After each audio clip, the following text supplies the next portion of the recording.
Kas zog tavu enerģiju, kamēr tu guli?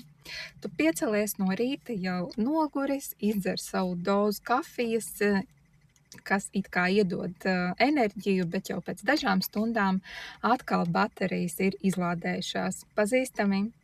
Enerģija patiesībā noplūst pa visdažādākajiem kanāliem. Tās var būt lietas, ko mums negribas darīt, neizteiktas emocijas, atliktie darbi vai pastāvīgs mentālais stresu fons. Tas viss paņem savu daļu enerģijas, bet šodien parunāsim tieši par to, kas notiek tīri fizioloģiski.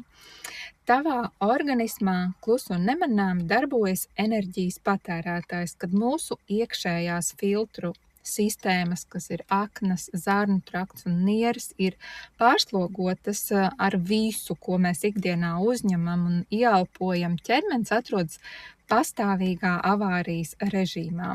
Tā vietā, lai atdotu tev enerģiju dzīvespriekam, skaidram prātam un jauniem mērķiem, organisms tērē milzīgu resursu, lai vienkārši uzturētu iekšējo kārtību un neutralizētu to, kas tur sakrājies.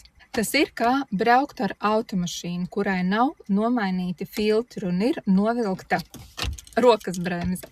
Tu vari spiest gāzi, dzert vairāk kafijas, lietot vitamīnus, bet ja motors ir pārslogots, tas tāpat nedos pilnu jaudu un kaut kādā brīdī noplīsīs.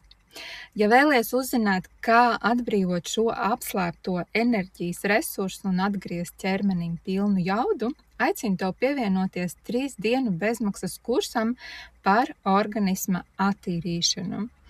Raksti man privāti un pievienošu tevi WhatsApp grupai.